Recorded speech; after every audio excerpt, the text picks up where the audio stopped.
Olá, meu nome é Guaraci Araújo e este é o 37º episódio do Guia Politicamente Incorreto da Extrema-Direita. Calma, patriotas, calma! Os OVNIs já chegaram em Porto Alegre, eles vão trocar o Bolsonaro e o Lula de corpo. Então, a partir de 1º de janeiro, quem vai governar o Brasil é o Bolsonaro, mas no corpo do Lula.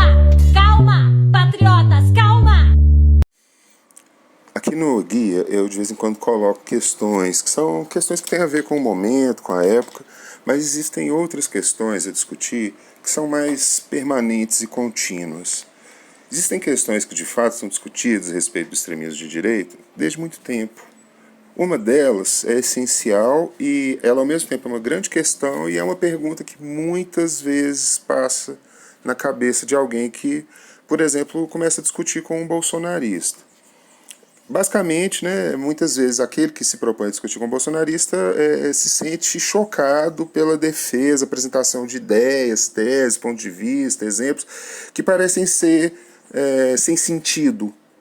E essa falta de sentido, ela já é percebida, ou essa sensação de falta de sentido, já é percebida há muito tempo.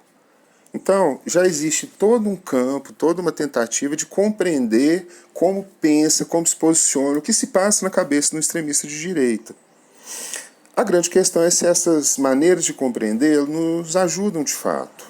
E eu acredito que, infelizmente, nós temos um grande problema aqui. Eu acho que existe uma dificuldade muito grande de compreensão exatamente desse ponto, daquilo que seria o universo mental de um extremista de direita. Eu acredito que muitas das tentativas de explicação não são suficientes. Então vamos pegar um exemplo. Existe uma maneira de interpretar esse modo de pensar e de formular coisas que parecem não ter sentido algum de um extremo direitista. Muitos estudiosos, tipicamente vinculados ao campo do marxismo, eles vão falar da ideia de alienação. O marxismo, um certo setor do marxismo, defende a ideia de que as sociedades capitalistas produzem a chamada alienação, ou seja, uma incapacidade crônica de certos indivíduos e grupos de defenderem aquilo que é de fato o seu interesse.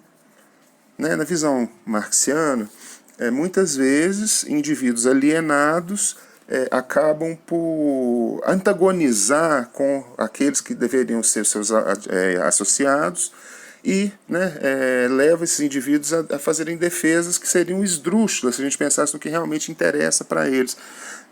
Aqui a gente pode figurar com a ideia que circula no Brasil do chamado pobre de direita.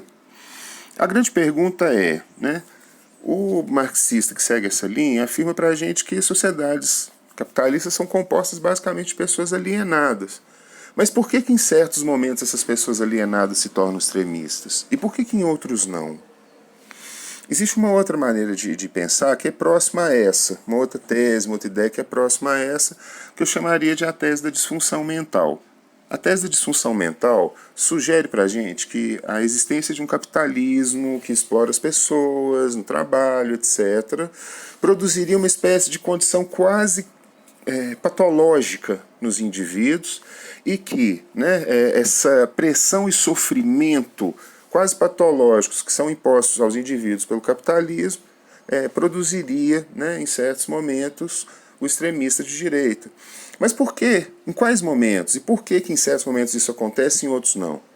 E aí vem uma outra tese que se associa tipicamente a essa, que é a tese que a gente poderia chamar de tese da crise catalisadora. De acordo com essa tese, no capitalismo, já existe uma espécie de condição mental para os indivíduos degradada. Eles são degradados pela exploração, pela competição, pela necessidade de participar de competições, pela necessidade de vender trabalho. E assim, a sociedade capitalista normalmente já seria algo disfuncional e degradado. As crises, no entanto, nas quais vastos contingentes se tornam miseráveis, nas quais grandes contingentes passam por grandes sofrimentos e dificuldades, seriam eventos catalisadores cuja caráter dramático conduziria indivíduos ao extremismo de direita. Mas eu tenho que dizer para vocês, nem toda crise capitalista fez isso. Em algumas crises capitalistas, de fato, houve um avanço na proporção do extremo-direitismo, particularmente depois da crise de 1929. Mas muitas décadas do capitalismo assistiram crises que não tiveram respostas dessa linha, que não foram respondidas por um aumento do extremo-direitismo. Então, continua a pergunta, qual seria a característica dessas sociedades, e, bom, se for o caso, dessas crises, para explicar a expansão do extremismo de direita? É mais problemático do que parece explicar o que se passa na cabeça de um extremista de direita, meus caros. E isso aqui é só o começo.